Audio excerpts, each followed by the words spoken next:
Plus में आप लोग का स्वागत है। पिछले वीडियो में हम लोगों ने प्रकाश के परावर्तन में प्रकाश के बारे में पढ़ा था।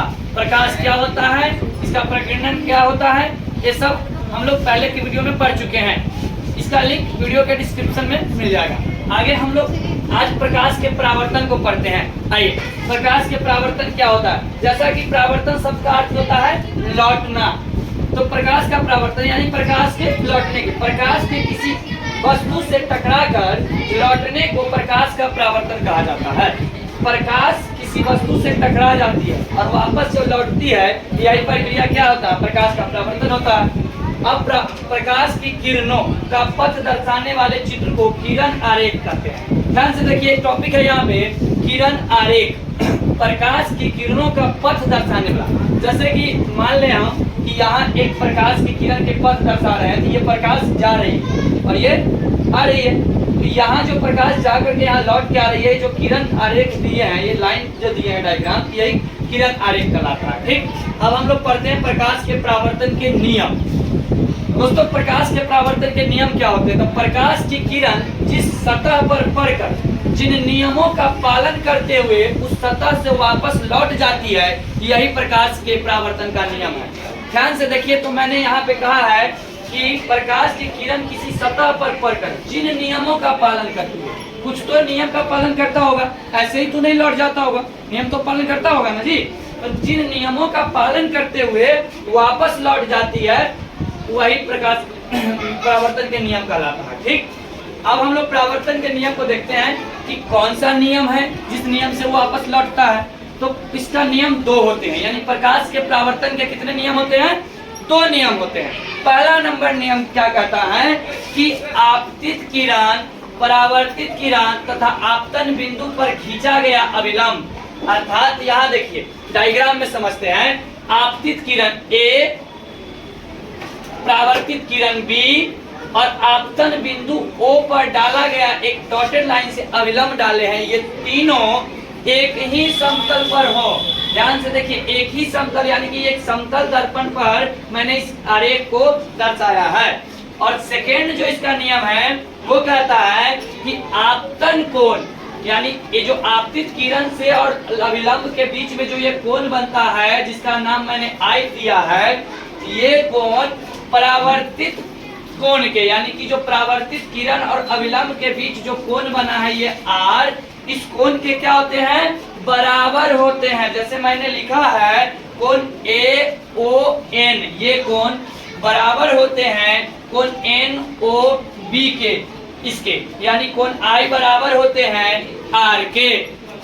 अब हम लोग परावर्तन के नियम को पढ़ लिए, आगे हम लोग देखते हैं इसमें आपतित किरण क्या होते हैं, अविलंब क्या है, परावर्तित किरण क्या है और आपतन कोण क्या है।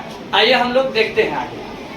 चलिए, अब हम लोग आगे देखते हैं आपतित किरण। अब हम लोग देखते हैं आपतित किरण, जो मैंने यहाँ पे AO को लिखा है, ये आपतित किरण है। किसी सतह पर पड़ने वाली किरण को आपतित किरण कहते हैं। यानी कि मान लीजिए ये एक समतल दर्पण है, इस पर एक किरण आगे पड़ रहा है, तो जो आ रहा है वो आपतित किरण, जो प्रकाश की किरण आ रहा है आपतित किरण होता है।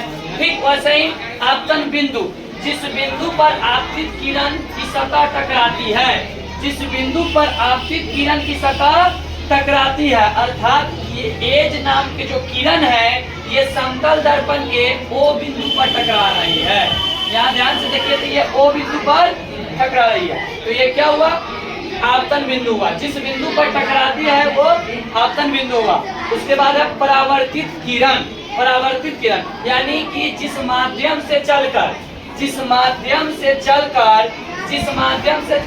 आपतित किरण सतह पर टकराती है और वापस जो लौट जाती है, जिस माध्यम से, वही परावर्तित किरण है। वापस लौट रही है ना जी, यहाँ पे ये लौट रही है, ये परावर्तित किरण है। और यहाँ जो हमने माध्यम लिखा है, ये माध्यम क्या हो सकता है, तो प्रकाश का जो माध्यम होता है वो होता है हवा, वो होता है हवा, इसका माध्यम है हवा। हवा के माध्यम से ये आता है और दर्पण से टकरा करके वापस लौट जाता है। यही जो लौटने के वाला जो किरण है, ये परावर्तित किरण होता है। अब हम लोग बात करते हैं अविलंब पे, जिसको नॉर्मल अंग्रेजी में कहते हैं। तो किसी सतह के किसी बिंदु पर खींचे हुए लंब को अभिलंब कहते हैं। मान लीजिए कोई भी सतह, उस पर एक लंब हम खींचते हैं। लंब करने के मतलब ऐसा लाइन खींचती है हम, तो ये अभिलंब है, जिसको मैंने यहाँ डॉटेड लाइन से लिखा है एन।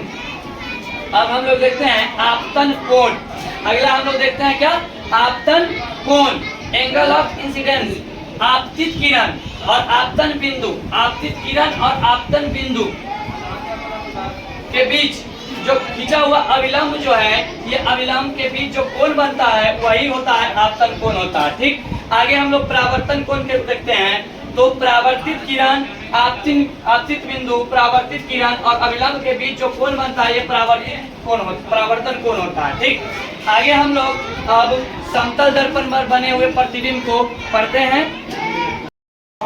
चलिए, अब हम लोग समतल दर्पण पर लंबवत पड़ने वाली किरण का परावर्तन को पढ़ते हैं। यहाँ ध्यान देंगे कि ए बी एक समतल दर्पण है।